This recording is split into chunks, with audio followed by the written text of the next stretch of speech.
Hola navegantes, yo soy Maggie y les doy la bienvenida a este viaje por el top de mejores lecturas.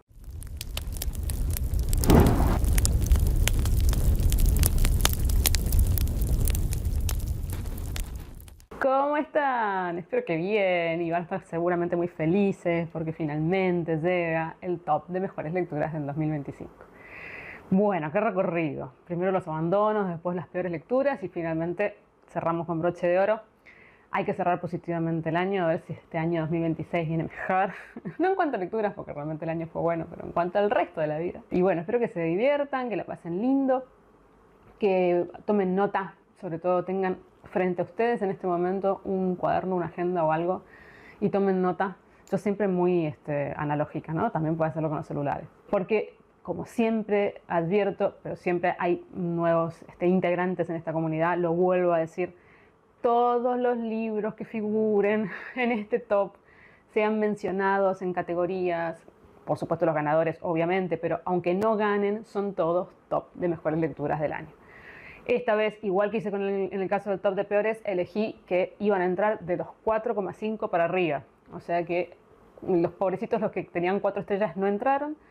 Así que imagínense que realmente es lo mejor de lo mejor para mí de este año. Así que bueno, por supuesto, en las categorías van a participar un montón. No siempre ganan, pero es esto del que gana o no gana, salvo los que ganan los premios importantes, como son los que tenemos acá presentes, es totalmente subjetivo de hoy. O sea, yo hoy digo, bueno, tengo un poquito más de emocionalidad con respecto a por esto gana, pero en realidad todos están a la par, porque todos me han gustado mucho, mucho. Por supuesto, los que están reservados para los top de mejores, de lo que serían los top 5, son los que son indiscutibles para mí, que tendrían que ganar, que ya los sé desde un principio. Si yo los leo y ya pienso, bueno, esto va a estar en el top de mejores lecturas, seguro, y seguramente ganando los últimos 5. O sea, yo ya lo tengo totalmente claro. Pero los demás, todos realmente son buenos. A todos les puse, como digo, 4,5 estrellas para arriba. Generalmente en las categorías tengo categorías muy personales, categorías con premios generales, lo mismo que en el top de peores lecturas, pero después ya tengo premios personales de mi canal y los libros no se repiten, salvo en las categorías generales. En categorías generales, que son autores, editoriales o libros de relatos, ahí sí aparecen libros que a lo mejor van a aparecer en otras categorías después. Pero en las que son personales, los libros no se repiten. Entonces a veces decido de forma muy aleatoria y sin ningún asidero, el asidero es para mí, a lo mejor para otros no, ponerlos en una categoría y no en otra, pero hay libros que comparten categorías, que es imposible. O sea, los libros no son un único género, una única forma de narrar, y etcétera, etcétera. Pero bueno, por ciertas cosas yo los pongo en unos lugares y no en otros. En general no hablo de los argumentos de los libros y menos de todos estos libros que no los conté, pero son como 40 y pico de libros, o sea, es una locura. No hablo de todos los resúmenes, argumentos o por qué es que están, porque generalmente yo he hablado de ellos a lo largo del año en todos los resúmenes de lecturas. Entonces, si hay algún libro que ustedes particularmente quieran ver, pues se pueden ir a los resúmenes de lecturas. ¿Cómo hacer para buscar libros en el resumen de lecturas? Que ya me lo han preguntado muchas personas. Van al canal, o sea, abren el canal y después dentro del canal hay un lugar donde dice búsqueda, no la búsqueda general de YouTube, sino la búsqueda del canal. En la búsqueda del canal ponen el nombre del autor o del libro y probablemente o seguramente o debería salirles el video en donde está ese libro, porque yo hago etiquetas en todos los videos, entonces tendría que servir la búsqueda. Si no, bueno, van a tener que ir resumen por resumen hasta encontrar el libro. Si de repente aparece un libro que leí en los últimos 2 meses que todavía no hice los resúmenes ni de noviembre ni de diciembre, ahí sí yo hablo del libro y cuento de qué trata. Lo mismo pasó en el top de peores lecturas, que había libros que yo simplemente nombraba y otros que contaba un poquito el resumen de qué trataba, porque claro, eran libros de los cuales yo nunca había hablado. Lo mismo va a pasar acá. Por supuesto, el libro que gané sí, voy a hablar un poquito más de él. A lo mejor también comento por qué es que los puse en esa categoría, qué sé yo. En fin, que no va a ser un video de reseñas, sino de ganadores de lo mejor del año. Todos estos libros son excelentísimos libros, son la mejor literatura del mundo, muchos de ellos sí. O sea, muchos de ellos considero que son muy buena literatura, que son buenos libros, que son buenos escritores. Algunos no son tan buena literatura, o sea, no están a la par en cuanto a la parte objetiva literaria, pero sí subjetivamente a mí me dijeron varias cosas. Y también esto es lo importante de estos premios, que no solamente uno premia la excelencia, sino también lo que el libro te transmite y te significa. Y es lo que yo siempre hago hincapié. Una cosa es lo subjetivo y otra es lo objetivo cuando analizamos arte. Yo puedo objetivamente darme cuenta de que algo es muy bueno y que no me interese, no me guste ni me diga nada, o al revés, que algo no es tan bueno, nunca basura, pero bueno, algo no es tan excelente como otras cosas, pero que a mí sí me diga, me signifique. Y eso es lo importante. Así que bueno, después obviamente me van a comentar qué han leído ustedes, cuál ha sido su top de mejores lecturas. Para mí esos comentarios son re importantes porque también yo saco ahí información. Y bueno, estamos empezando. Empezamos con los genéricos, lo mismo que hicimos con el top de peores lecturas. Y en este caso son esos premios que pueden estar en cualquier otro lugar, en cualquier otro canal y que participan autores, editoriales y etc. Vamos a empezar con el premio al autor favorito del año. Yo antes, en videos anteriores, lo que hacía era primero autores y después autoras. Pero como este año leí mucho más mujeres, pues va a ser un premio general porque hay muchas más mujeres en la lista, ya van a ver. Y participan Leila Guerriero, escritora argentina, de la cual leí este año La dificultad del fantasma, Una historia sencilla y Teoría de la gravedad. La escritora chilena María José Ferrada, de la cual he leído Cramp, El hombre del cartel. Bueno, de este libro no he leído, lo leí en noviembre y fue gracias a una recomendación. Y bueno, creo que había comentado en algún otro momento algo de este libro. Es una reversión, podría decirse, de El varón rampante, de Italo Calvino. Es un hombre que en un momento de su vida decide irse a vivir a un cartel, de estos carteles que se ponen de propaganda a lo largo de la carretera. Y bueno, desentenderse un poco del vil mundo. Es un libro interesante y que a través de esta historia, digamos, retrata un poco la sociedad chilena. De ella también leí Casas, otro libro del cual no hablé, lo leí en diciembre. Este es una reversión justamente de Las ciudades invisibles de Italo Calvino. Indudablemente a la autora le gusta mucho Calvino, esto ya lo he comentado, y bueno, se nota porque además también a veces elige frases de Calvino para empezar sus libros, etc. Y bueno, y esto es un poco lo mismo, la misma idea que Ciudades Invisibles. En el caso de Ciudades Invisibles, retratar diferentes ciudades imaginarias. En el caso de Casas, retrata diferentes casas, hogares o formas de habitar también imaginarias. Es interesante y la versión además que leí, que es de Nórdica, está ilustrada y son lindas las ilustraciones realmente. Y el último libro que leí de Ferrada es Un mundo raro, que es una novela juvenil, de la cual ya hablé cuando hice el especial de libros juveniles. La escritora estadounidense Kate Chopin, de la cual leí El despertar y una selección de relatos, que fueron bastantes, de distintos momentos de su vida, que está también incluido en el caso mío en la edición del despertar. Y finalmente, el escritor estadounidense, único escritor, como verán, hombre estadounidense, Erskine Caldwell, del cual leí Un muchacho de Georgia y En busca de Visco, otro libro del cual no hablé, que también leí en diciembre, que es un ensayo más que nada, que bueno, toma la idea de la búsqueda de un amigo de su infancia que era descendiente de africanos, pero además era mulato, y bueno, que él en su momento, siendo chico, se hace muy amigo de este otro niño, no sabe o no entiende por qué es que la gente considera que eso no es normal, y ya siendo grande decide buscar el rastro de este amigo que no sabe más nada de él desde la adolescencia, ya no sabe más nada, y a través de esa búsqueda recorre todo el sur de Estados Unidos.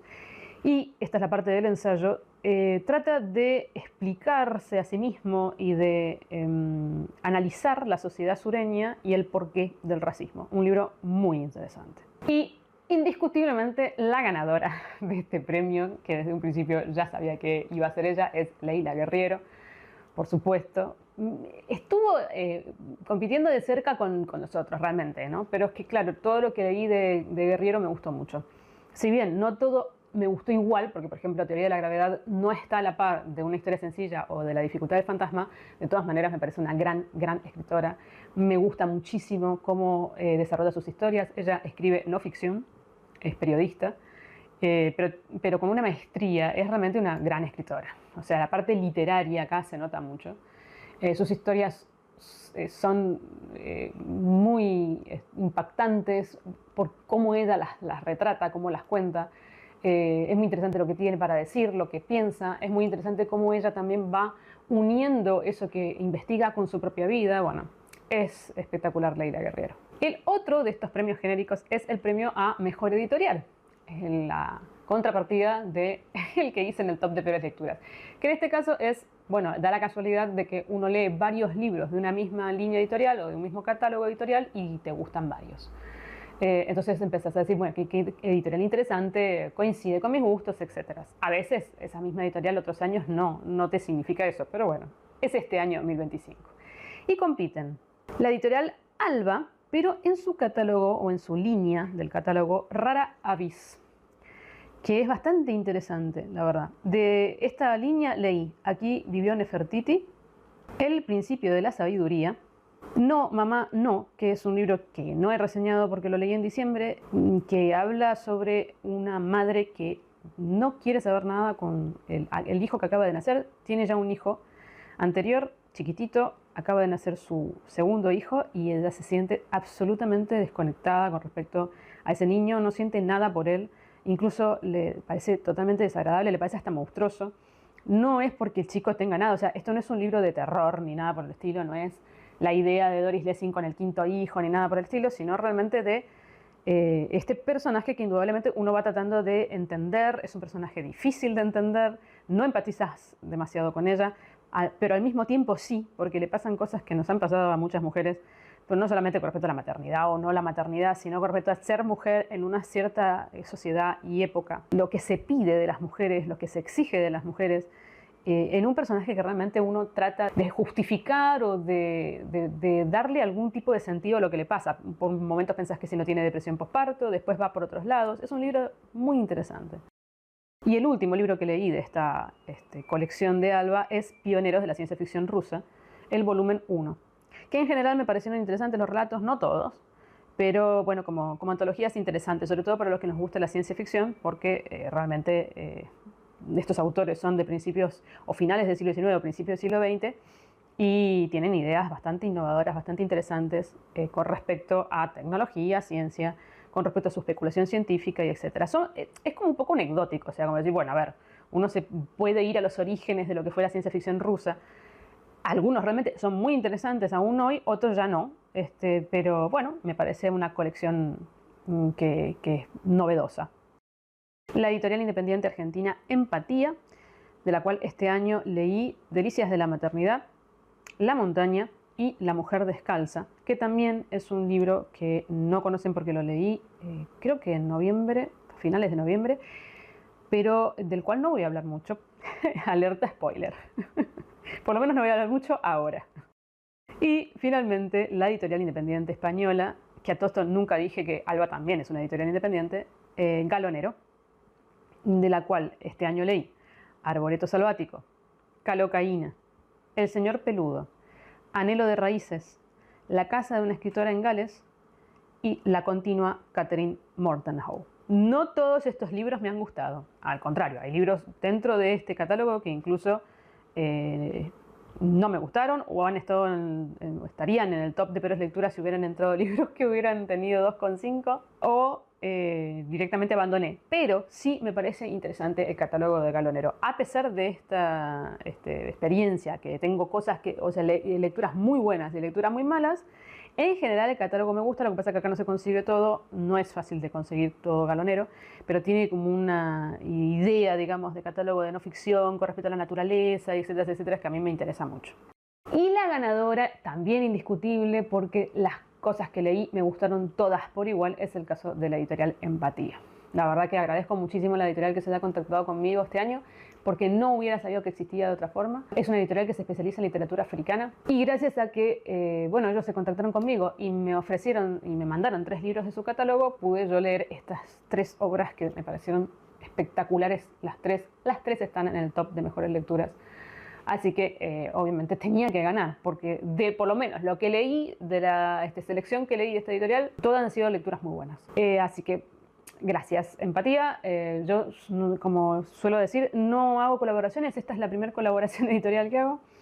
Y la verdad que, bueno, en este caso valió mucho la pena. Yo iba con mucho miedo, siempre me pasa, o sea, no me gusta colaborar porque quiero poder seguir teniendo derecho a decir lo que se me da la gana sobre lo que leo, y si no me gusta decirlo, despotricar contra editoriales si tengo ganas y no estar con mi gusto o mi opinión comprada. Pero bueno, en este caso realmente funcionó. También por la manera en que tuvieron de contactarme, y que indudablemente las cosas que me mandaron estaban en concordancia con mis gustos, ¿no? O sea, ellos me dijeron, nosotros conocemos tu canal, nos parece que te podría interesar esta línea, era cierto, bueno, en fin, a veces salen bien las colaboraciones. Y finalmente el último premio genérico es el premio a mejor libro de relatos. Acá van a ver un montón de libros que después van a estar en otras categorías. Algunos no, algunos se quedan solo acá. Pero bueno, he leído bastantes relatos este año y no siempre las colecciones de relatos son interesantes parejamente. Generalmente, a veces pasa que uno lee una antología o lee una colección de relatos o lo que sea, un libro de relatos, y hay relatos que te gustan más, relatos que te gustan menos, y prima que te gusten más los relatos. O sea, si la mayor parte de los relatos te parecen interesantes, va a ser un buen libro de relatos. Si es al revés, va a ser un mal libro de relatos. Y si no te dan lo mismo, qué sé yo, va a quedar esos libros de relatos que te los olvidas, que son mediocres, que no te dicen nada. En este caso son todos libros de relatos en que el 80% de los cuentos me han gustado. Así que en esta categoría compiten La Nueva Mujer, de la editorial Dos Bigotes, y la selección de estos relatos, que son todas mujeres estadounidenses del siglo XIX, lo hizo Gloria Fortune. Mi marido es de otra especie, de la escritora japonesa Yukiko Motoya. Lo que sabe la señorita Kim, de la escritora coreana de Corea del Sur, Cho Nam-yo. Si no podemos viajar a la velocidad de la luz, también de la escritora coreana de Corea del Sur, Kim Cho-yeop. Relatos reunidos, de la escritora estadounidense Kay Chopin. Fenómenos de circo, de la escritora argentina Ana María Shua. O Shua. La verdad, no sé dónde hay que poner el acento en este apellido. Y cada persona que he visto que habla de esta escritora acentúa de diferentes maneras. Un muchacho de Georgia, del escritor estadounidense Erskine Caldwell. Los pájaros y otros relatos, de la escritora inglesa Daphne du Maurier. Y Cenizas de Carnaval, de la escritora argentina Mariana Travasio. Bueno, como verán, compiten muchos libros de relatos. Este año yo leí bastantes más relatos, eso ya lo contaba en el balance, pero además han sido en general buenos libros de relatos. Hay cosas que no, pero bueno, fíjense la cantidad. Y en este caso ganan dos libros de relatos, porque repasando mis anotaciones y viendo qué notas le ponía a cada relato de forma individual, bueno, en ambos libros el 90 y pico % de los relatos ha sido para mí muy bueno, o sea, de 4 para arriba. Así que gana Lo que sabe la señorita Kim, de la escritora, increíblemente de la escritora de Corea del Sur, Cho Nam-yo. Hay un libro de Asia Oriental acá. Es una serie de relatos que muy costumbristas por momentos, que relatan diferentes facetas de las vidas de las mujeres en Corea y esas mujeres que a lo mejor no son lo que la sociedad pretende o pide. Mujeres que piensan diferente, viven diferente o tratan de hacer una vida diferente, que tienen un pensamiento divergente, y eso es bastante controversial, sobre todo para la sociedad coreana. Y son cuentos, relatos todos muy interesantes, son bastante larguitos, tienen como espacio y tiempo para este tipo de narración, justamente, acá sí, bien dicho, minimalista, que con poco te dice mucho, que tiene bastantes espacios en donde vos podés tener tiempo para pensar y para también ir como poniendo de tu parte en ese rompecabezas que ella te va contando, pero son además sumamente sencillos de leer, o sea, no son relatos que sean complejos ni nada por el estilo. Pero bueno, tiene estos espacios de silencio, por decirlo de alguna forma, que los hacen muy interesantes y que aparentemente son un poco como intrascendentes por momentos o simples, pero en realidad no. Son, de fondo, digamos, hay un montón de crítica social, por supuesto, hay un montón de denuncia, pero también hay una forma de escribir muy sutil, muy interesante, muy agradable, y en general todos los relatos son muy diferentes entre sí. Si bien todos tratan temáticas, como digo, de las distintas facetas de la vida de una mujer en Corea, abordan diferentes temas. Me gustaron mucho. En general, todos los relatos están por arriba de 4, como digo. Hay alguno que particularmente que todavía me acuerdo hoy.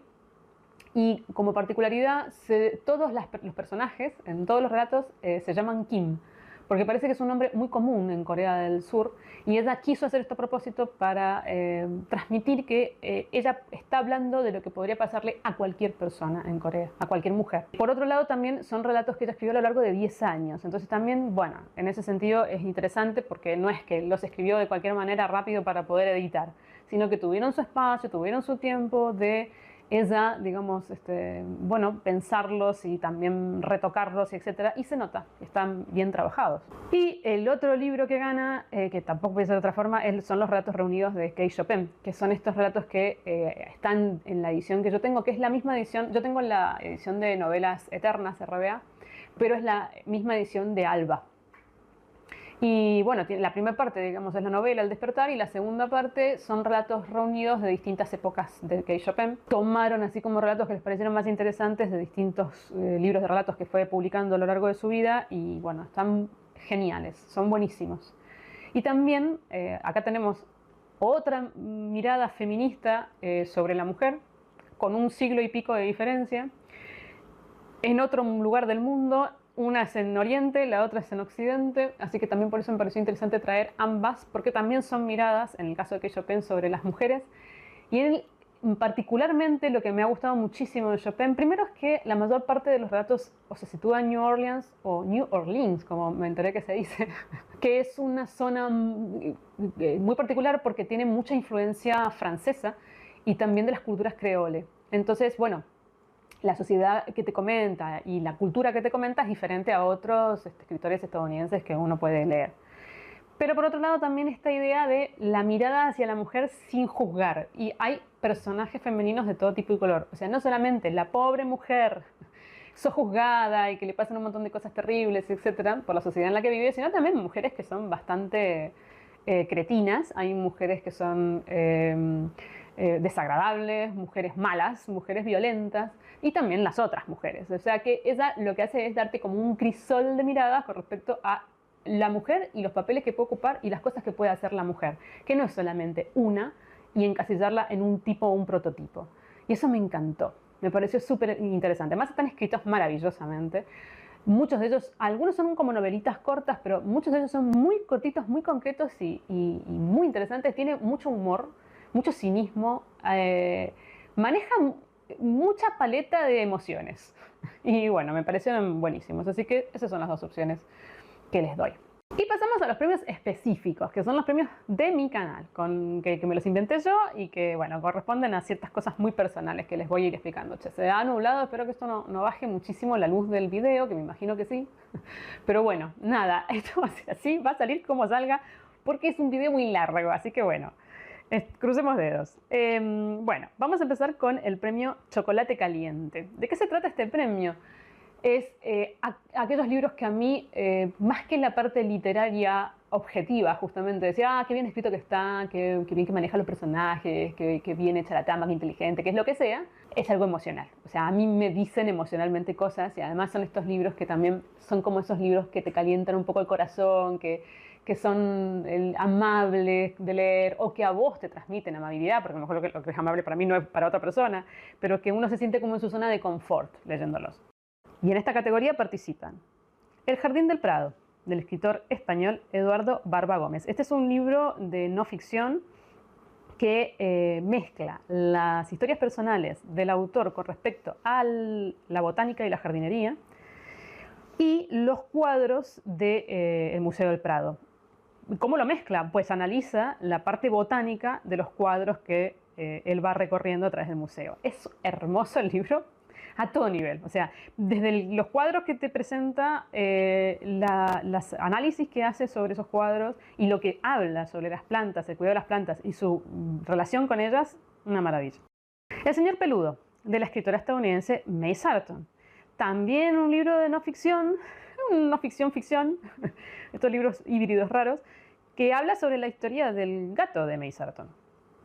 Budín de cielo, de la escritora argentina María Luque. Una historia bellísima y simple, pero que en esa simpleza está la complejidad justamente de esta historia, porque aparentemente es un libro amable, que transcurre así, sin más, como transcurren los días del personaje protagonista, pero que habla de muchas cosas muy importantes, como es la vejez, la soledad, la decisión de con quién uno acompaña su vida, decisiones que uno tomó en la vida y las consecuencias de esas decisiones y un montón de cosas, a través de una maestra jubilada de matemáticas y sus recuerdos, y también su vida.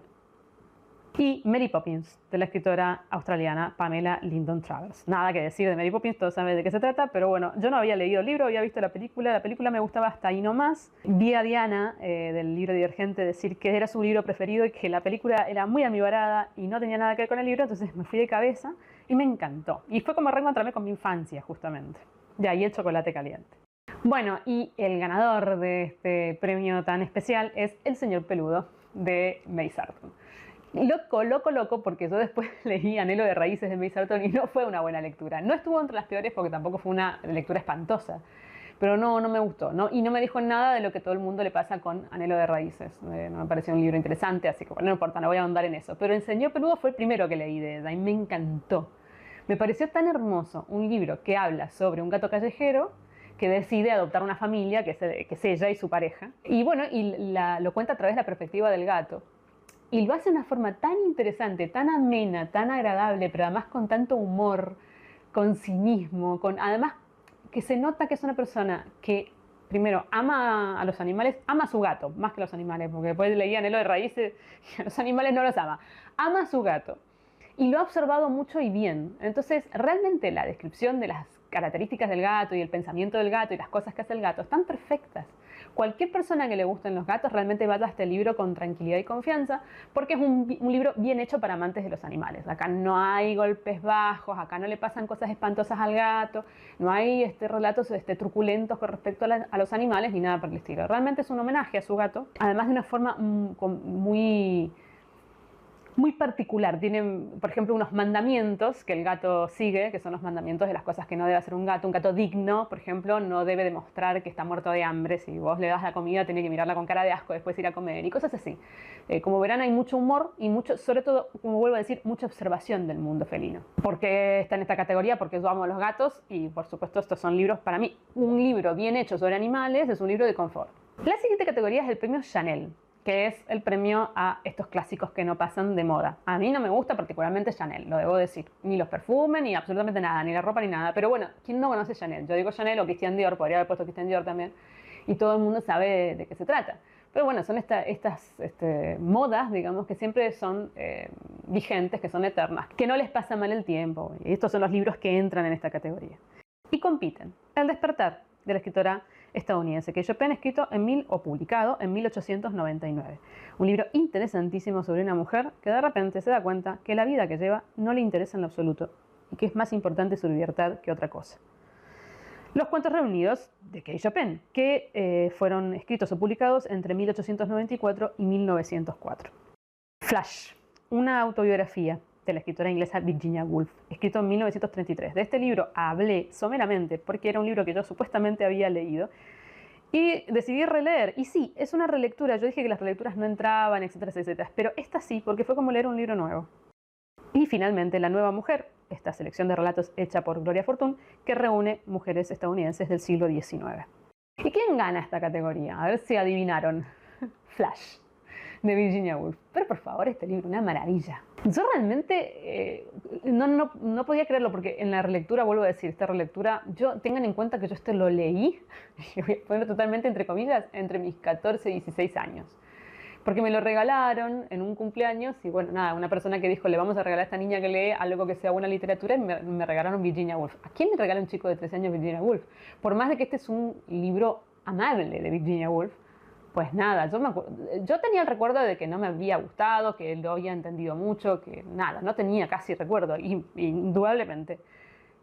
Fue como leer un nuevo libro. Una belleza este libro, además, tan original, tan bien escrito, que se va a decir de Virginia Woolf. Sobre todo para mí, muy peculiar, porque narra la historia de un perro, Cocker Spaniel, criado en un lugar del campo, digamos, de Inglaterra, con un pedigrí impresionante de grandes familias de perros, etcétera, etcétera, a través de la historia de la mirada del perro. O sea, él te cuenta su propia historia, te cuenta quiénes son sus ancestros, cómo es que llegó ahí. Y de repente un buen día se lo regalan a una escritora, a una poetisa, Elizabeth Barrett, que vive en Londres, y que está pasando por un momento delicado de salud. Entonces esta persona que es su amiga dice, bueno, a lo mejor si le regalo a este perro, que es un cachorro, tiene más ganas y más energía para vivir. Y este pobre perro tiene que pasar de su vida en el campo, corriendo, feliz, libre y con el olor de la naturaleza, a una casa en medio de la ciudad. Toda la perspectiva está perfectamente planteada. O sea, el perro va viviendo estas situaciones a través de su olfato, por supuesto, que es lo más importante, y de su percepción a la altura de él. Entonces, ¿qué es lo que percibe? Las patas de las cosas, los pies de las personas. Tan bien, la verdad, tan buena la perspectiva, tan bien hecha.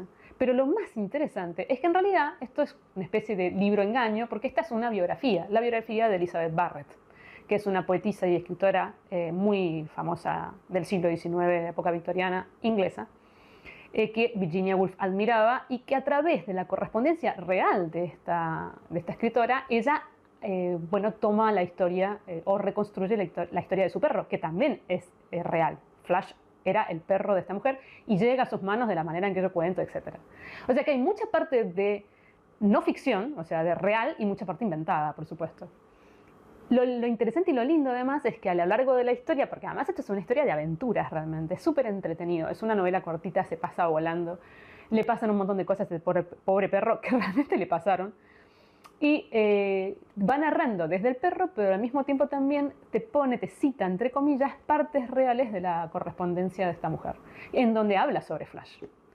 Espectacular. ¿Qué cosa más interesante, más compleja, que como no podía ser de otra forma en Virginia Woolf, y tan bien hecha, tan bien resuelta, tan bien escrita. Me encantó. El siguiente premio es el premio Disfraz, que es estos libros, digamos, que aparentan una cosa y en realidad son otra totalmente diferente, se te engañan de alguna manera. Bueno, Flash podría haber estado en este premio Disfraz, porque vos decís, bueno, es la historia ficcional de un perro y al final te encontrás con otra cosa. Bueno, estos libros son eso. Y participan Querido Miguel, de la escritora italiana Natalia Ginzburg, una novela epistolar bastante particular. Delicias de la maternidad, de la escritora nigeriana Buchi Emecheta, la historia de una mujer nigeriana y a través de esa mujer la historia de Nigeria, a través del siglo XX. Un muchacho de Georgia, del escritor estadounidense Erskine Caldwell. Una serie de relatos que aparentemente tratan con mucho humor la historia de la vida de un adolescente, a través de la mirada de ese adolescente, o de un niño en realidad, en Georgia a principios del siglo XX. Y a través de ese supuesto humor, bueno, la crítica hacia la sociedad sureña, el racismo y el machismo. Y finalmente, En busca de Visco, también del escritor Erskine Caldwell, del cual hablé recién cuando hablé de editoriales, también un libro que engaña porque pensás que va a ser una historia de autoficción y bueno, termina siendo un ensayo interesantísimo. Bueno, y el que gana esta categoría, que la verdad me costó, esto en todas me cuesta, porque además hoy pienso esto, mañana pensaría otra cosa, en fin, es Querido Miguel, de Natalia Ginzburg. Este fue el primer libro que leí en el 2025, con lo que empecé el año. Me gustó muchísimo y sigo acordándome aún hoy, un año y pico después. Entonces eso ya dice mucho del libro. Segundo, a mí Natalia Ginzburg me gusta, a veces sí, a veces no. O sea, tampoco es que Natalia Ginzburg es de mi devoción. Hay cosas que he leído que no me han dicho mucho y hay cosas que he leído que me han gustado un montón.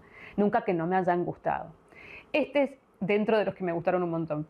Es una novela epistolar, eso para mí también es un punto a favor, porque a mí me encantan las novelas epistolares, y es la reconstrucción de este Miguel, que es el hijo más grande de una familia italiana de la posguerra, que un buen día se va de Italia, desaparece de Italia, se escapa aparentemente, y la familia, sobre todo su madre y sus hermanas, y bueno, también amigos, tratan de entender qué ha pasado con este personaje. Entonces es la correspondencia que todos ellos le mandan a Miguel, de ahí Querido Miguel, que Miguel en general no responde, o sea, la voz de Miguel casi no la tenemos presente en el libro, sino la de los demás, que están tratando de ver y de reconstruir qué sucede con Miguel, qué pasó con él.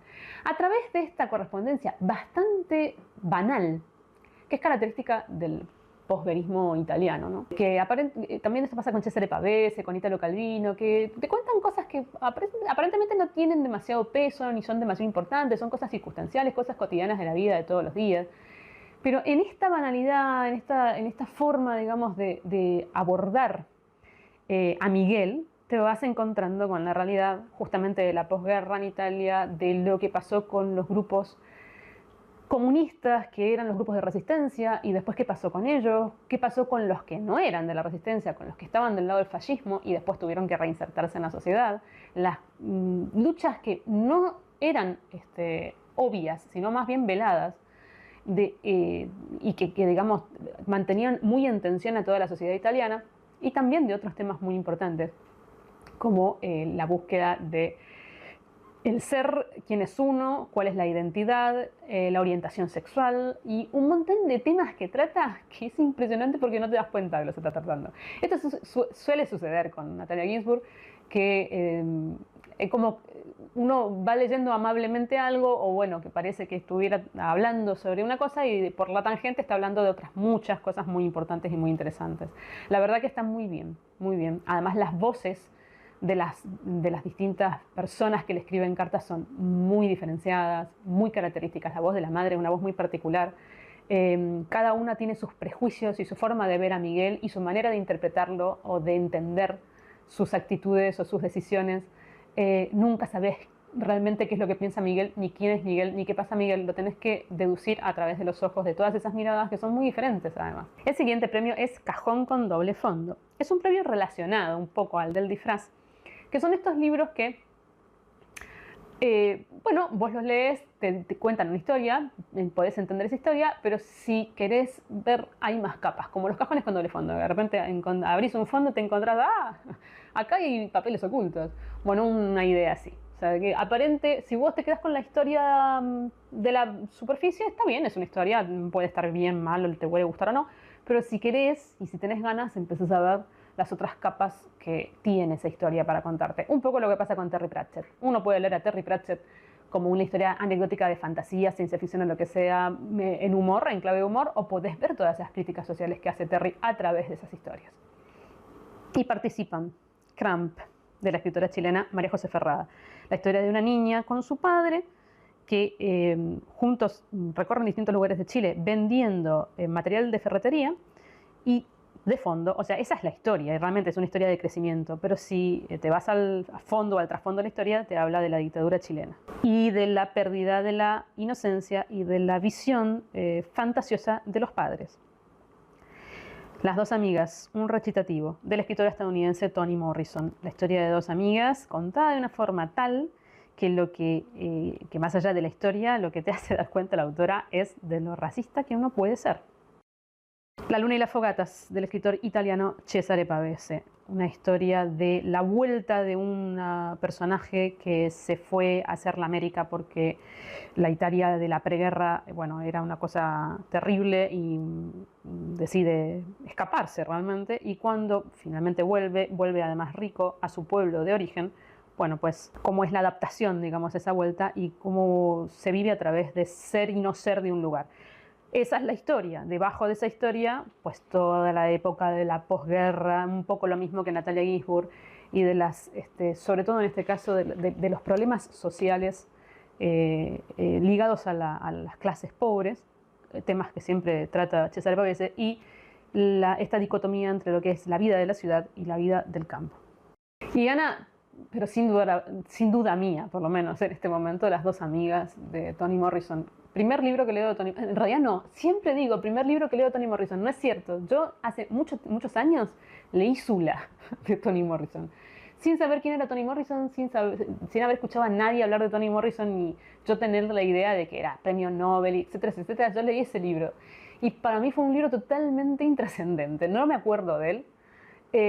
Sé que no me gustó, o que me dejó esa sensación de, bueno, sí, está bien, pero al mismo tiempo no me interesó y que era raro. Y es todo lo que puedo decir de Zula. Y tan es así que lo he borrado de mi memoria. Y todas las veces hablo de el primer libro que leí de Toni Morrison. No es el primer libro que leí de Toni Morrison, simplemente es el primer libro que yo registro que he leído de Toni Morrison, las dos amigas. Pero ya he leído Zula y lo tengo que releer indudablemente porque un amigo, bueno, Ramsés, del que ya he hablado 80.000 veces, lo empezó a leer Toni Morrison, se convirtió en fan de ella y leyó Zula y me contaba la historia y era como un libro que yo no lo tengo registrado, una cosa rara. Vamos a las dos amigas, que es el que gana el premio indiscutiblemente en esta categoría. Es el relato de crecimiento de dos chicas que se reencuentran en un orfanato porque por distintos motivos, digamos, tiene que hacerse cargo el gobierno de ellas y, bueno, forjan una amistad. Y es el recorrido de esa amistad a lo largo de su crecimiento.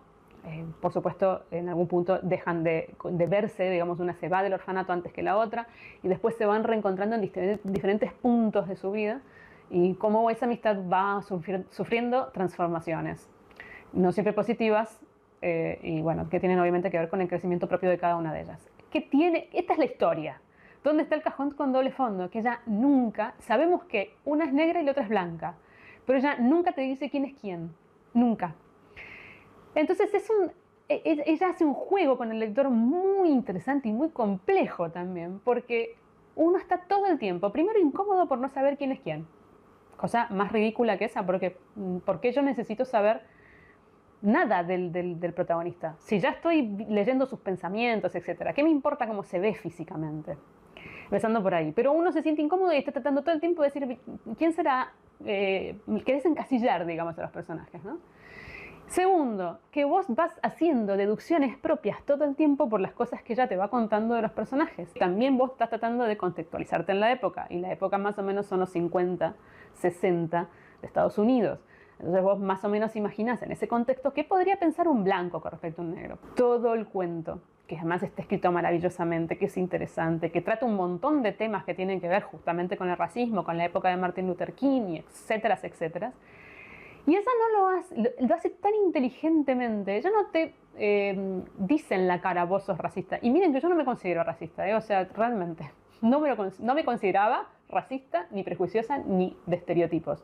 Pero vos lees esta historia y te das cuenta que necesitas que ella te diga claramente, esta es tal persona y esta es tal otra. ¿Y por qué necesitas eso? Y esa es la pregunta que finalmente te terminas haciendo y que te hace hacer Toni Morrison. ¿Por qué necesitamos como sociedad dividir en razas, en etnias, en ideologías, en culturas, en hemisferio sur, hemisferio norte, etcétera, etcétera? ¿No somos todos seres humanos? El siguiente premio es el premio Entornos Atmósferas. Estos autores que consiguen justamente esto. Entornos y atmósferas, que es lo que más te queda del libro. A lo mejor el libro en otros aspectos no te interesa tanto, o bueno, sí, te interesa la historia, qué sé yo, pero lo que más recordás es esa sensación de el mundo que el autor te explica, te comenta, o esas sensaciones incluso hasta físicas que tenés cuando lees la historia. Y en este caso participan Orbital, de la escritora inglesa Samantha Harvey, una novela extraña que supuestamente yo pensé que era ciencia ficción, pero al final no lo es, de la vida de astronautas que orbitan alrededor de la Tierra. Y bueno, pasan 6 meses, digamos, en ese satélite y cómo es el día a día de estas personas. Es justamente un libro muy atmosférico. Hay gente que no le gusta para nada. A mí me encantó. Tiene una escritura bastante poética, pero sobre todo me gustó mucho la descripción de situación, que es bastante extraordinaria, ¿no? A pesar de que después lo que le pasa a los personajes puede ser ordinario o no, lo que piensan esos personajes, lo que reflexionan puede ser común y corriente. La situación en la que están inmersos no lo es, por lo tanto da una atmósfera justamente que a mí me pareció muy interesante. Además, el tipo de escritura, que es muy ascética por momentos, muy fría, para mí coincide perfectamente con una estación espacial. Para mí una escritura florida no iría de la mano de lo que me implica o me significa a mí una estación espacial. Arboreto Salvático, del escritor italiano Mario Rigoni Storm.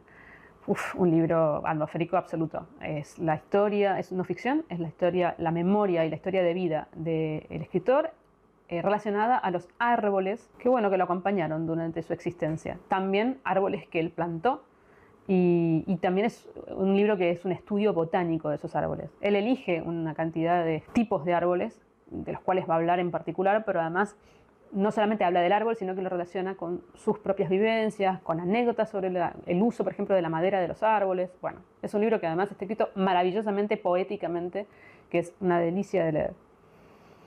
El año en que hablamos con el mar, del escritor chileno Andrés Montero. Uno de los libros de Andrés Montero que sí está en mi top de mejores lecturas, que para mí, bueno, más allá de la historia, que está muy bien, que trata de 2 hermanos que se reencuentran después de mucho tiempo, uno que se ha ido a vivir a España y vuelve, y justo en el momento en que vuelve comienza la pandemia, entonces queda aislado en el lugar en donde está y tiene que, bueno, que convivir nuevamente con lo que era su hogar. Y la historia de vida de estos 2 hermanos, etcétera, etcétera. O sea, está bien, la historia está bien. No es tampoco un libro que me haya encantado de Andrés Montero, o sea, a nivel, por ejemplo, de La muerte viene estilando, pero lo que me gustó muchísimo justamente fue el lugar, porque él sitúa todos estos acontecimientos en una isla de la Patagonia, del fin del mundo. Y cómo ese lugar, con esa atmósfera, con esas características tan especiales, en donde están, en el momento que se quedan aislados, realmente están aislados de todo, cómo es la vida de esa gente, que es muy particular, es como para mí la capa más importante de este libro. Piranesi, de la escritora inglesa Susanna Clarke, un libro que su atmósfera es lo más importante de todo. Este laberinto extraño donde vive este personaje que a través de un diario te cuenta su historia, es lo más importante del libro para mí. La montaña, del escritor argelino Jean-Noël Pancracy. Un libro también de autoficción en que el autor reconstruye la historia de su infancia en un momento muy difícil de Argelia, en donde empiezan las guerras sociales por la independencia, y un grupo de amigos, de compañeros de la escuela, se va con un toque de queda, rompen un toque de queda y se va a una montaña, justamente a la montaña, que está prohibido porque ahí se refugian militares y civiles que están en guerra, y etcétera, etcétera, y bueno, los chicos los matan a todos. Y a él le toca vivir el haber sido el único que sobrevivió, justamente. Y cuenta la historia de toda su vida, y que es la parte atmosférica de la montaña, justamente. La montaña es ese ser ominoso, ese lugar ominoso que está eclipsando y que eclipsa toda su vida. Y está presente a lo largo de toda su historia. La mujer de negro es el último de esta categoría, de la escritora inglesa Susan Hill. Un libro de terror gótico, que la parte atmosférica de este libro es lo mejor que tiene el libro. Es una historia de casas góticas encantadas, muy en el estilo, está muy bien hecho, está muy bien escrito. La historia es interesante, pero para mí lo más interesante fue la atmósfera, porque este lugar está ubicado en una isla en Escocia, que es una casa, digamos, a la que tiene que ir un abogado después de la muerte de la propietaria de esa casa, y ese lugar tiene mareas, entonces hay que cruzar en el momento que está la marea baja, porque ahí se ve el camino, y en el momento en que sube la marea, pues te quedas totalmente aislado en esa isla porque no hay más camino visible, hay unas brumas y unas neblinas espantosas, y toda esta atmósfera que es casi como si estuvieras viviéndolo, lo consigue espectacular. Y el que gana en no sé, realmente, en este momento, porque podría ser cualquiera, estos me gustan todos, realmente me parecen que justamente con respecto al premio todos están muy bien hechos, pero el que gana es Piranesi, de Susanna Clarke. Porque vuelvo a insistir, la historia de Piranesi y cómo lo resuelve Susanna Clarke y cuál es la historia de este personaje tan particular que vive en este mundo tan especial, que es una especie de mundo laberíntico en donde aparentemente no vive más nadie que él, salvo otra persona que se encuentra alguna vez por ahí, con un sistema de mareas y de momentos en donde se inundan distintos estratos de este laberinto que aparentemente está dividido por pisos, y bueno, todo lo que te explica. Hay un montón de estatuas que están presentes en distintas habitaciones, que son para él la representación de lo que es el mundo. Bueno, es una cosa muy, muy extraña, y para mí esto es lo más interesante que tiene Piranesi y lo más enigmático de Piranesi, y es perfecto como lo consigue, porque yo sentía que estaba ahí. Pero esto es lo que a mí más me gustó. O sea, trata después la historia, por qué es que Piranesi está ahí, la resolución que te da Susanna Clarke, etcétera, etcétera. No me interesaron tanto, no me importaron tanto, me dieron un poco igual. Me parece que está bien de todas maneras el libro y tiene una buena resolución, etcétera.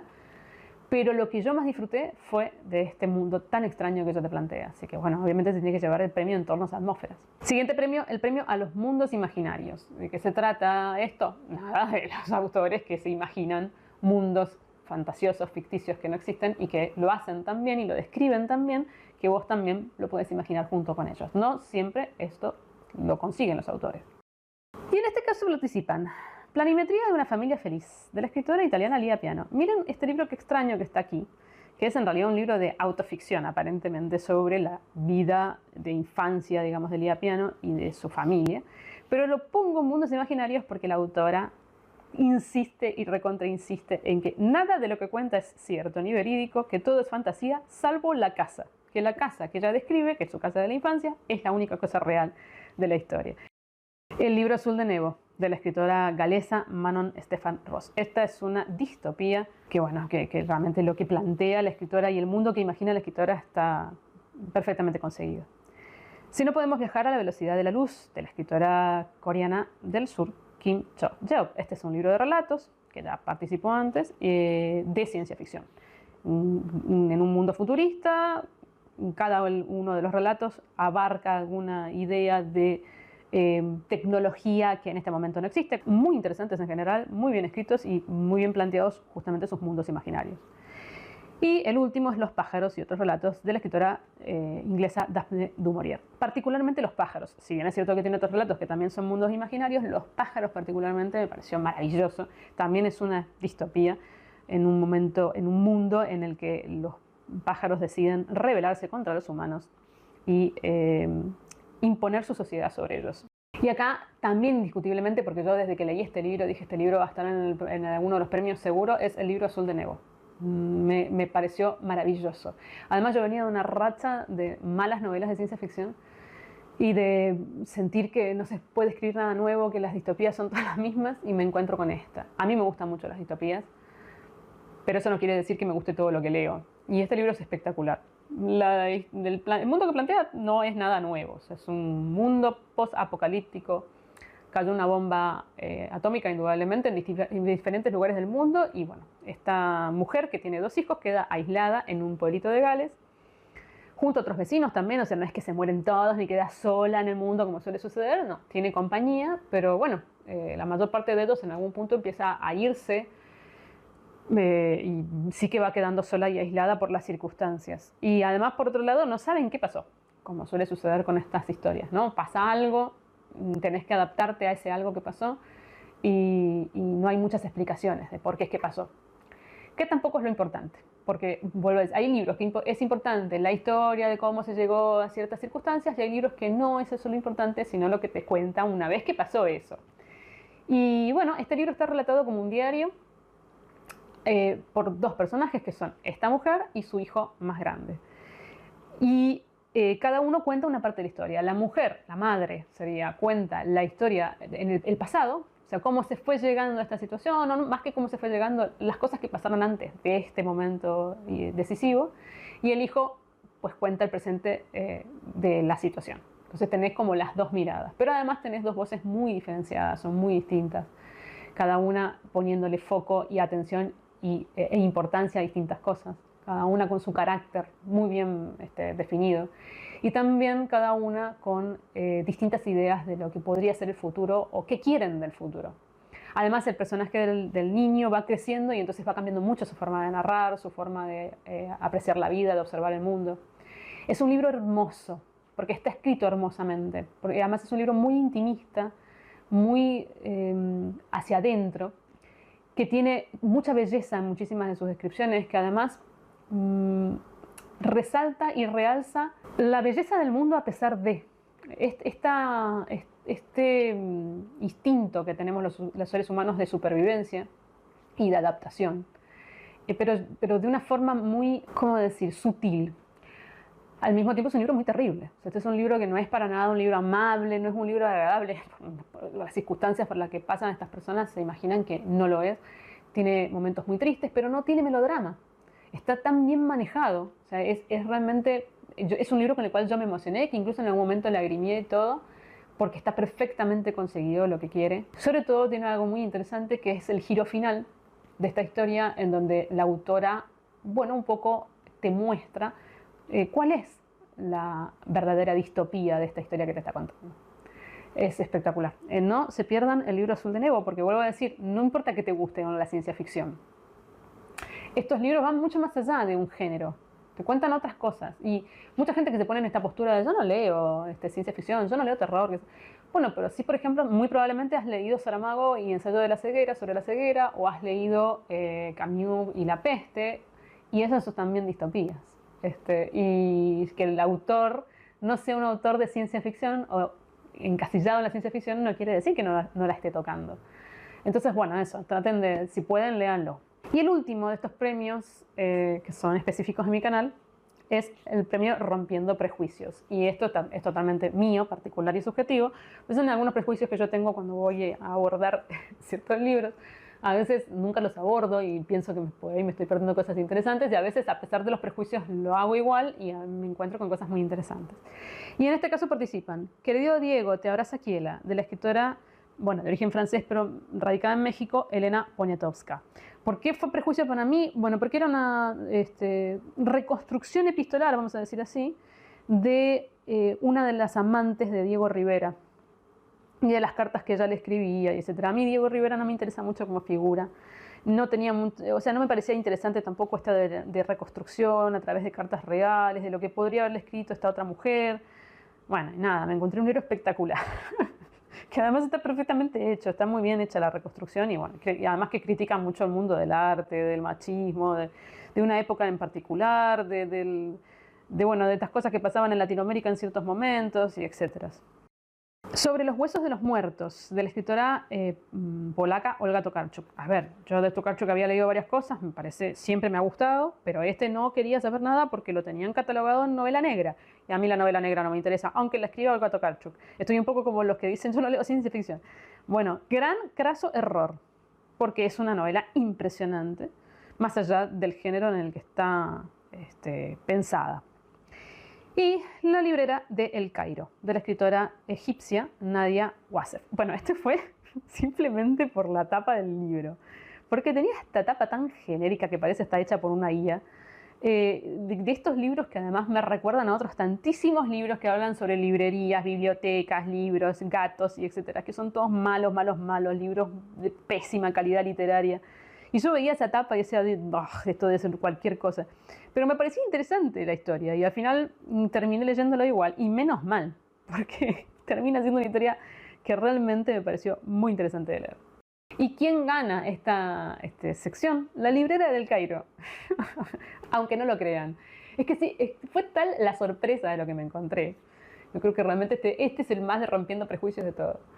Porque la historia es interesantísima, es una autoficción, son las memorias de la autora, de Nadia Wassef, que habla sobre cómo creó la librería independiente, les digo cómo se llamaba, Diwan, alrededor del 2000 creo que es, en El Cairo.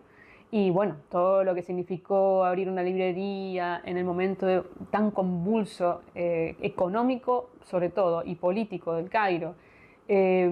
Apostar por la literatura, apostar porque la gente quisiera gastar dinero, digamos, en leer, cosa que no pasa en general en el mundo, pero que sobre todo en el Cairo, en el momento ese del Cairo, ella se daba cuenta, digamos, que iba a ser muy complejo, porque además hay muchas diferencias sociales entre los que son los egipcios educados europeicistamente, que además son gente que tiene dinero y que los educan hablando incluso como lengua madre otros idiomas, y después el egipcio, la gente común y corriente, ¿no? Que la mayor parte son muy pobres, que tuvieron una educación básica, que por supuesto hablan el idioma original del lugar, y bueno, y todas estas luchas sociales que hay, entonces que la minoría es la que accede a la cultura, la mayoría es la que no. Bueno, en ese contexto, que además es un contexto de una devaluación terrible del dinero, entonces todo es muy difícil, las importaciones son terribles, todo es carísimo.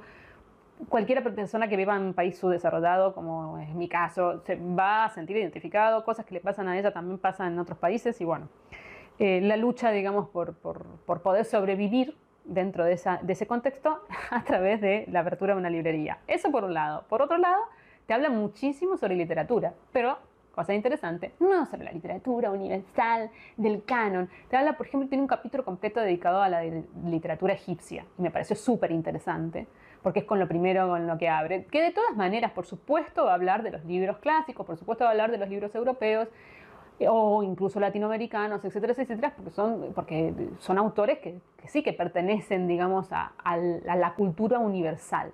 Pero no son los únicos, no es lo más importante y tampoco es donde ella solamente pone el foco. Así que también eso me parece muy interesante. Y después, por otro lado, también a coletazos de, digamos, todo lo que te va contando sobre las distintas secciones que tiene la librería y cómo fue los libros de los cuales las cuales la gente va a comprar o de los que ella más recomienda, etcétera, etcétera. También te habla de lo que significa ser mujer con dinero, porque ella sí que pertenece a una clase social alta y etcétera, etcétera, independiente y que quiere y que es, digamos, dueña de un negocio. Entonces también te habla de la cultura de Egipto, de la situación de las mujeres en Egipto, de la parte social egipcia, que también es muy interesante. Es un libro muy interesante, realmente. No tengo nada, o sea, menos mal que lo leí y no seguí con el prejuicio de la tapa. Bueno, y pasamos al top, a los top de 5 de los mejores libros del 2025, que son los premios especiales, ¿no? Y cada premio tiene el nombre de un autor, que son autores que para mí son muy importantes, que son autores que son muy representativos en mi vida, y después también están los premios que representan libros, que es Crónicas Marcianas y Vino Restivo, que serían los dos premios más importantes dentro de esta categoría. Y empezamos con el premio Gerald Darrell, que no voy a volver a decir quién es Gerald Darrell, pero que generalmente escribía divulgación científica, autoficción también podríamos decir, porque parte de su vida también, y de una forma muy amena, muy amable, muy interesante y espectacular. Realmente te recontra divertís leyéndolo. Entonces son estos libros que son generalmente de no ficción, que tienen que ver o con divulgación o con la vida propia del autor o con memorias o con biografía o con lo que sea, pero que están escritos de forma de que sean sumamente entretenidos, interesantes y que te dejen algo más que me voy a leer la biografía de alguien. Y participan muchos, en este caso muchos, porque he leído varios libros de no ficción que me han gustado mucho este año. La dificultad de fantasma, de la escritora argentina Leila Guerriero. Una reconstrucción sobre la historia de Truman Capote en la época en que estaba escribiendo A Sangre Fría y el momento en que él se fue a vivir a España para poder un poco como desentenderse del contexto estadounidense y de las amistades, etcétera, fiestas, etcétera, etcétera, que hacían que él no pudiera concentrarse en lo que estaba escribiendo. Interesantísimo. Un nuevo país al otro lado de mi ventana, del escritor griego Theodor Kalifatides. Bueno, griego es sueco, en realidad es de origen griego, pero vivió en Suecia y escribe en sueco su literatura. Bueno, este libro pertenece a la serie de libros de no ficción de Kalifatides, porque él tiene toda una serie de novela negra que no ha sido traducida al castellano, pero bueno, tiene esta otra serie que sí ha sido traducida y que es muy interesante en general, siempre. Y Un nuevo país al otro lado de mi ventana es el momento en donde él, ya siendo grande, mayor, creo que tiene más de 80 años, siente que no tiene más nada para escribir, que ya está agotado como escritor, y lo que eso significa, y el reencontrarse con la escritura. A la raíz de eso, bueno, habla de todo, o sea, de la memoria, de cómo uno se construye a sí mismo, de los recuerdos que decidís guardar o evitar, porque nosotros somos un constructo imaginario, o sea, nuestra personalidad es un constructo imaginario. Y bueno, un montón de reflexiones que son una maravilla. Los niños de mi vida, de la escritora canadiense Gabrielle Roy. También un libro de autoficción, las memorias de esta escritora cuando empezó a trabajar así en sus 20 y pico años, apenas egresada de la carrera de maestra, empezó a trabajar como maestra en pueblitos recónditos canadienses, casi perdidos de la mano de Dios. Bueno, y las historias con esos niños que van a escuelas, que son además escuelas muy particulares, estamos hablando de principios del siglo XX, con escuelas multigrado, chicos que muchos de ellos caminan kilómetros para llegar a la escuela, con un clima además que es tremendo, que no ayuda en nada a que los pobres chicos lleguen a la escuela. Chicos muy pobres, chicos hijos de inmigrantes o de inuit que tienen problemas graves dentro de su propio contexto, pero que la escuela es un lugar de refugio. Es un libro muy bonito. Un optimista en América, del escritor italiano Italo Calvino. Calvino en algún momento se va a Estados Unidos, lo invitan para que dé algunas conferencias, algunas cosas, va a Estados Unidos durante 6 meses y bueno, es simplemente la perspectiva y la visión de Estados Unidos desde Calvino, también muy interesante. La mujer descalza, de la escritora ruandesa Scholastique Mukasonga. Es de los últimos libros que leí, que no reseñé y que, bueno, hablé recién en editoriales.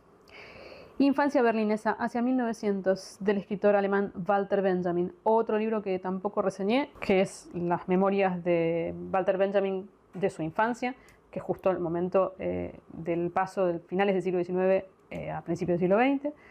Y son como fotografías, no mejor dicho. Este autor también es filósofo, sociólogo y etcétera. Yo lo conocía porque lo estudié en filosofía del arte, justamente con respecto al mundo de la fotografía, pero también con la idea del espíritu o el ethos que tienen las obras de arte y si eso se conserva cuando se hacen copias de ella. Bueno, es un autor muy complejo, muy interesante también lo que tiene para opinar. Y yo no sabía que había escrito cosas que no tuvieran que ver con sus ensayos estéticos. Y entonces me largué a leer Infancia Berlinesa y la verdad que es muy interesante. Y como digo, no mejor dicho que cada capítulo, digamos, es una memoria como congelada, como si fuera una fotografía de una situación, casi como algo sensorial lo que te describe. De su vida en Alemania, y sobre todo su vida berlinesa.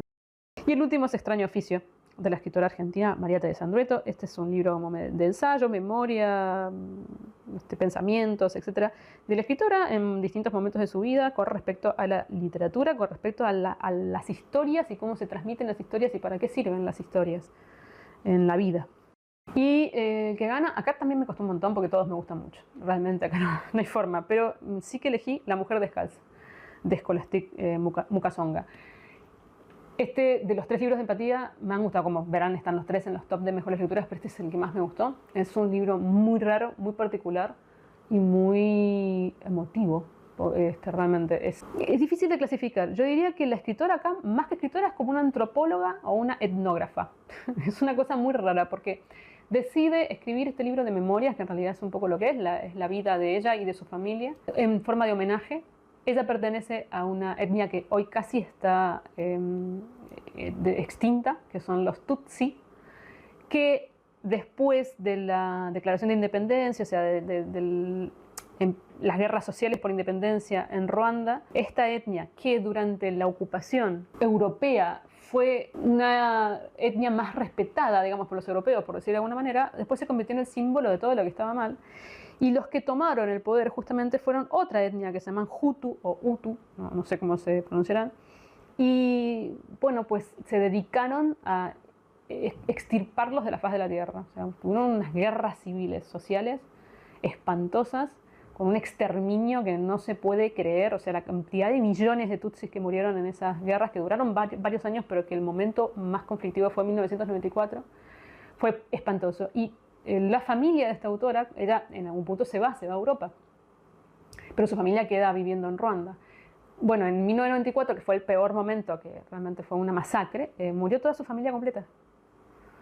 Y entonces ella decide hacer este libro un poco como en homenaje cultural a lo que es la etnia Tutsi y un homenaje a su familia y una forma de exorcizar y darles un duelo y un entierro, digamos. Porque para ella todo, imagínense que quedó, o sea, destruyeron todo, no solamente destruyeron a su familia, destruyeron toda su cultura. Entonces ella cuenta estas memorias de una forma muy particular, porque vuelvo a decir que es casi como antropológico, ¿no? O sea, te cuenta cómo es la cultura tutsi, las costumbres, las tradiciones, las creencias, cómo eran socialmente, o sea, cómo se vinculaban, las cosas que hacían. Hay cosas que son totalmente, o sea, y con una objetividad, por decirlo de alguna forma. O sea, ya no se pone de ningún lado. O sea, no dice esto está bien, esto está mal. No hay un juicio de valor. Entonces, bueno, hay cosas que son muy terribles, hay cosas que son normales o hay cosas que son muy hermosas. Y entonces juega mucho con todos esos sentimientos, porque hay cosas que son... Escribe con mucho humor por momentos, con mucha ternura, con mucho respeto y por otro lado también con mucha crítica. Es un libro tan interesante y tan... personal, tan diferente y tan acabado de cómo te transmite quiénes eran, digamos, está tan bien hecho ese homenaje. Y bueno, y también tan emotivo que me encantó.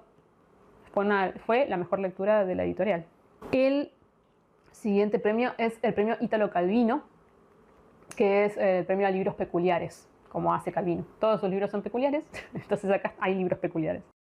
Y en este caso participan Bajo el cielo que se desmorona, del escritor serbio Goran Petrović, una obra muy peculiar que a través de múltiples personajes, es una gran novela coral, te cuenta la historia de Yugoslavia, la escisión de Yugoslavia y el paso a los distintos países que dio esa ruptura. Mi marido es de otra especie, de la escritora japonesa Yukiko Motoya. Bueno, estuvo en un libro de relatos, unos relatos todos muy extravagantes, muy raros, que a través de lo extraordinario y de lo absurdo y de lo surrealista habla de cosas muy cotidianas y comunes de la vida de pareja sobre todo. Bueno, y también de la vida familiar, vamos a ponerlo así. El año del jardinero, del escritor checo Karel Čapek. Un libro muy raro porque no se ve tampoco muy bien qué es. Se supone que es un libro sobre jardinería, pero también son como parecería que es autoficción, o sea, que son las experiencias de jardinería de Karel Capek, con muchísimo humor, pero también mucha crítica hacia los jardineros, hacia no hacia los jardineros profesionales, hacia los locos de los jardines, que nos podemos convertir las personas comunes y corrientes. Pero al mismo tiempo también te habla sobre botánica y plantas en especial, y es muy raro, está dividido en los meses del año, y bueno, me divertí muchísimo leyéndolo. Y Fenómenos de circo, de la escritora argentina Ana María Yuba. Son microrelatos, están todos relacionados con el circo y también son sumamente extraños, surrealistas por momentos, oníricos, humorísticos, bueno, raros, un estilo muy parecido a Cortázar. A mí me hizo acordar mucho a Cortázar. Y indudablemente el que gana acá, que también fue uno de estos libros que yo dije desde el principio, este libro va a estar en el top, es Bajo el cielo que se desmorona, de Petrovich. Qué buen libro. Qué libro además tan...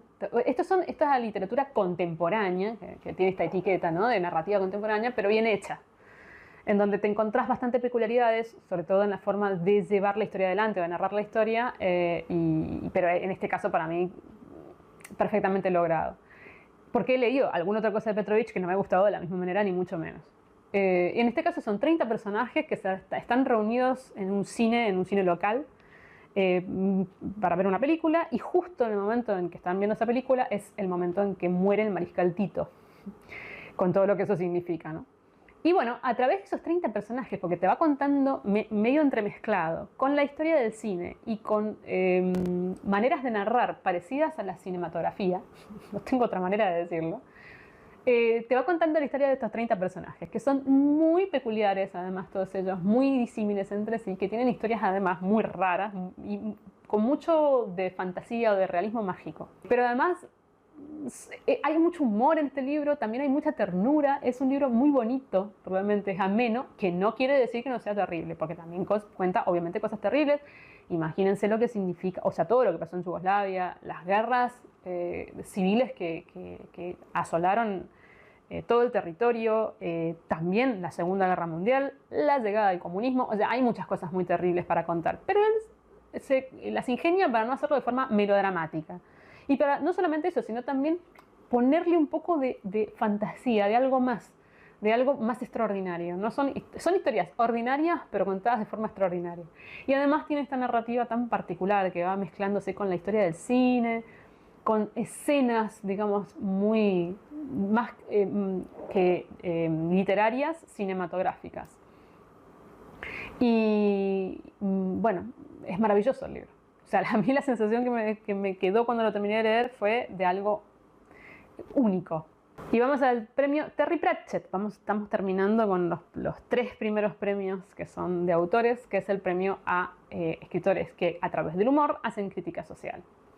Que este es Terry. Que no por eso no deja de ser una historia divertida de leer, amena e entretenida. Y acá hay un único ganador, porque no he leído muchas cosas de humor que no sean Terry Pratchett. Pero este se lo tenía que llevar, y también fue de estos libros que lo leí y dije, este va a estar seguramente en el top, que es Vamos a comprar un poeta, del escritor portugués Afonso Cruz. Bueno, una distopía muy particular, en la que el autor plantea que el mundo ha llegado a un punto de capitalismo tal que lo único que importa son los números y los porcentajes y los valores y lo que te pueda dar de beneficio, digamos, la existencia. Entonces la gente se llama con números, o sea, no tiene nombres, y sus nombres son números o cifras.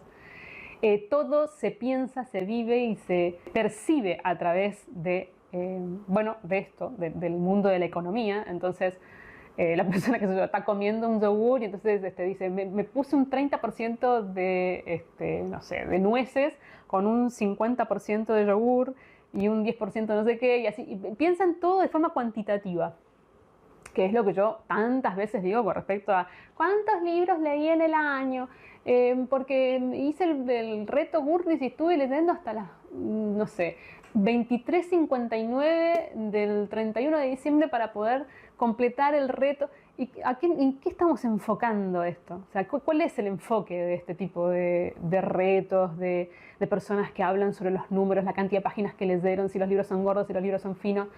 Y nos vamos a la parte, no a la parte simbólica, cultural, nos vamos a la parte capitalista, a la parte de lo cuantitativo a nivel numérico y que no tiene ningún sentido. Bueno, de esto habla Afonso Cruz, porque además es lo que defiende justamente en lo que critica, lo que defiende, lo que denuncia, es que qué pasa en esos mundos cuando el arte también quiere ser cuantificado. Entonces, en este mundo así, tan particular, que además está escrito con un humor que no se pueden dar una idea, de ahí el premio Terry Pratchett, la protagonista de esta historia, que es una niña, creo que es la más chica de una familia tipo, con 2 hijos, decide que quiere comprar un poeta. Y en este mundo los artistas se venden en las veterinarias, como quien vendiera un animal. Y depende de qué tipo de artista seas, bueno, es más fácil o menos fácil mantenerlos, porque por ejemplo los escultores son muy sucios, los pintores ni hablemos, los músicos son demasiado, hay que comprarle instrumentos, y bueno, finalmente el poeta es como el más fácil de mantener. Así que la chica quiere el más baratito que se puedan llevar, que es el poeta. Cuando el poeta entra en la vida de estas personas, por supuesto el mundo cambia, porque la manera de ver las cosas no son solamente cuantitativas. Muy interesante, un libro súper cortito, se lee pero como un suspiro, y espectacular. Y bueno, vamos con los premios Estrella, que son los premios Crónicas Marcianas y Vino del Estilo. En el caso de Crónicas Marcianas, estos libros que utilizan algún género en específico como excusa para tratar otras cosas, y que generalmente esas otras cosas de las que tratan son cosas que tienen que ver con lo humano, ¿sí? O con lo social. Y en este caso también hay un único ganador. Bueno, en todos estos casos son únicos los ganadores, porque no tiene competencia, que es Sobre los huesos de los muertos, de la escritora polaca Olga Tokarczuk. Yo me reía porque la había incluido en Premio Prejuicio, pero es que en realidad era uno de los grandes prejuicios míos no haberlo leído. Y me decía, seguramente muchos se plantean cómo es que no gana ese libro. Bueno, porque tenía el premio Crónicas Marcianas. Porque este es un libro totalmente excusa. O sea, el género como excusa está acá presente. Yo siempre, cada vez que hablé de este libro, decía, no, que no es una novela policial. O sea, llamarle novela negra a esto, o novela policial, me parece que no tiene nada que ver con lo que realmente es el libro. Y después César me comentó, César Cañete, que sí lo leyó, hace poco lo leyó, me dijo, sí es novela negra. O sea, aunque no sea lo más importante el libro, aunque después lo que trate tenga que ver con otras cosas que no tienen nada que ver con la novela policial, sí es novela policial en el sentido de que está estructurada a través de asesinatos. Eso es cierto. Que yo decía, sí, asesinatos hay, pero no es lo más importante. Si bien es cierto que no es lo más importante, la estructura de la novela es a través de asesinatos y la resolución de un caso. Entonces, es novela policial en el género. Fíjense lo que es justamente cuando el autor tiene pericia en lo que está haciendo, que no importa el género que trate, lo que importa es lo demás. Y en el caso es la historia de una mujer anciana que vive en un pueblito perdido en las montañas, que es justo frontera entre Polonia y República Checa, y que, bueno, presencia una serie de asesinatos que de alguna forma están relacionados con cosas que a ella le preocupan o le impactan. Lo que es sumamente increíble de este libro es el narrador no fiable que te presenta Olga Tokarczuk. Porque esta narradora, nosotros vemos toda la historia a través de este narrador, que es primera persona, tiene una voz muy rara y muy particular, y es una persona que muchas veces vos estás muy incómoda leyéndola. O sea, por momentos decís, pero señora, no haga esto, no diga tal cosa, no reaccione de tal otra, a pesar de que estés totalmente de acuerdo con lo que piensa. Porque esta en realidad es una novela de denuncia ecológica. Eso es realmente de lo que trata la novela. Y también con respecto a la estigmatización y la discriminación de las personas cuando llegan a la vejez, sobre todo si sos mujer. Mujer y mayor es lo mismo que no existir para la sociedad. No tenés voz ni voto, nadie le importa lo que vos pensás, sos un ser invisible.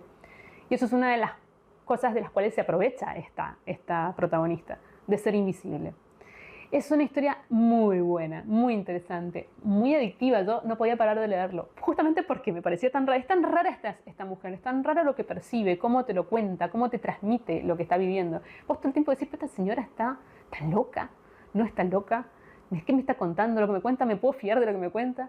Pero por otro lado decís, tiene razón todo lo que dice, los alegatos con respecto al mundo de los animales, al mundo de la violencia, a por qué no ser violentos con los animales, las cosas por las cuales ella tiene bronca, las cosas que defiende, un montón de cosas yo estoy totalmente de acuerdo. Y por momentos, no, bueno, es magnífico este libro. Y lo más increíble de todo es que Tokarczuk se basó en historias reales, en situaciones reales de cazadores, y de lo que dicen los cazadores de por qué es que cazan animales y las cosas que hacen, etc. O sea, está documentada, digamos. Bueno, no sé si recomendarlo abiertamente a los que les gusten los animales, porque hay mucha violencia animal. Pero fíjense que yo soy una persona que no le gustan los libros con violencia animal. Me parece que en este caso, primero que ella no se regodea en esa violencia animal, si bien hay muchas cosas que pasan, digamos, no está en ella torturarte con eso que pasa, sino justamente en hacer la denuncia. Y me parece que está muy bien llevado adelante y que además tiene una justificación. Ella trata de esto porque vivimos en un mundo en el que violentamos a los animales. Así que bueno, me pareció muy interesante. Y el final es El Pino del Estío. Este premio es un premio muy especial para mí porque no solamente son libros que considero que son muy buenos, objetiva y subjetivamente, y ahí está el tema. Objetivamente me parecen buenos, subjetivamente tienen algo emocional. O sea, para mí El Vino del Estío es un libro muy emocional. Además es un libro maravilloso y bien escrito, poético y etcétera. Es un libro que a mí me transmite mucho a nivel personal. Entonces estos son estos libros que tienen eso, que unen ambas cosas. Y en este caso no podía ser de otra forma. Y si han ido viendo mis resúmenes y han más o menos ido viendo los premios y qué no salió dentro de los premios, imagino que deben saber cuál es el libro que va a ganar, que es Una historia sencilla, de la escritora argentina Leila Guerriero. Maravilloso libro, maravilloso libro. Cuando lo leí lo amé, lo sigo amando y es uno de los libros que va a quedar en mi memoria. Y es una historia sencilla, justamente es la historia de Rodolfo González Alcántara, me lo tengo escrito acá, que fue el ganador de un concurso muy importante que se hace en una ciudad perdida de Córdoba, que es el concurso de Laborde, del Malambo de Laborde, en 2012. Y es la historia de Guerriero que se entera, así por casualidad, de que existe este festival. No tenía ni idea de que existía esto en Argentina. Lo mismo nos suele suceder a la mayor parte de los argentinos que lo leemos. Y entonces, bueno, con curiosidad va a ver de qué se trata. Se encuentra con todo un mundo paralelo, digamos, de lo que es el mundo del malambo. El malambo es una danza tradicional argentina que tiene que ver con los gauchos y que es un tipo de danza con zapateo, que es de alto rendimiento y muy complejo porque se hacen muchos ritmos con los distintos lugares del zapato. Bueno, tiene muchas características, muchas cosas que tiene que cumplir el que baila y sobre todo necesita estar en un estado y condición física impresionante porque realmente son bailes extenuantes. Entonces, la gente que se prepara para estos bailes lo hace desde que son niñitos, desde que son chiquititos, es como el ballet. Y tienen un momento, digamos, de gloria en donde su cuerpo también les permite estar en ese momento de gloria y ganar este premio es, bueno, es lo mejor que les puede pasar a nivel honorífico, porque en realidad es un premio que no significa ninguna otra cosa, o sea, no es dinero, no es absolutamente nada, salvo saber que sos el mejor malambista de Argentina.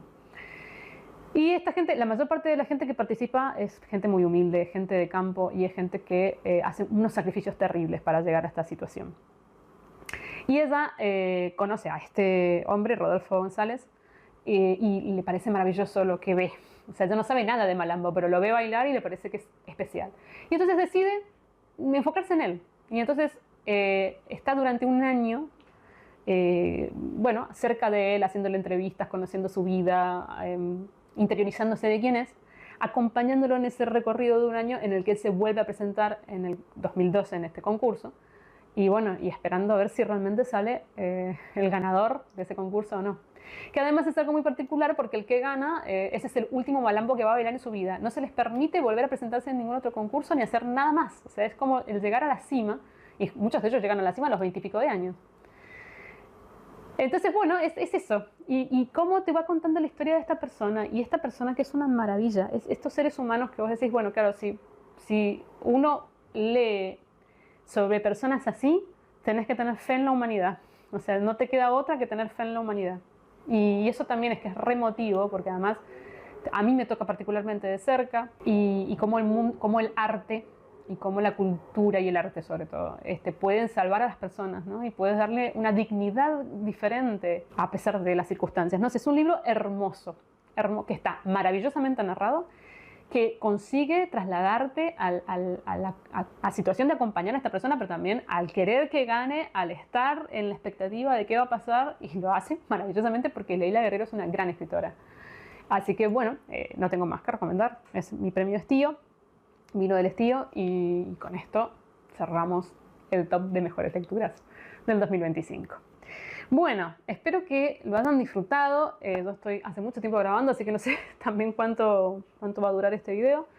Espero que no les moleste acompañarme durante todo este tiempo y que por supuesto me cuenten cuáles fueron sus mejores lecturas. Si alguna de estas lecturas han estado entre sus lecturas alguna vez, o sea, se las han leído, qué les parecieron y que me cuenten si quieren por lo menos el top de 5 lecturas del año, a ver qué tal. Y a ver si me dan también libros que entren en mi lista. Y bueno, nos estamos viendo en el próximo viaje, que probablemente sean los resúmenes de lecturas de noviembre y diciembre, que no las hice. Así que bueno, veremos qué se nos viene. Que terminen de disfrutar el primer mes del año y bueno, nos estamos leyendo. Chao, chao.